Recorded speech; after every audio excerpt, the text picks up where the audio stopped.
از جمله سال 2022 کارها جهت استوار نگاه داشتن نشان دهنده های ماکرو اقتصادی،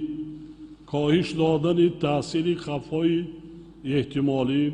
و اقتصاد ملی، فعالیت باثبات نظام بانکی، افزایش استحصال محصولات صنعتی و کشاورزی، بهتر گردانیدن فضای سرمایه‌گذاری و دستگیری صاحبکاری، تقویت پیدا کرده رشد اقتصاد ملی در سطح 8% تامین کرده شد. من با کل مردم تاجیکستان، مثلا دهقانان، احسان میگویم میnnتداری حکومت جمهوری تاجیکستان را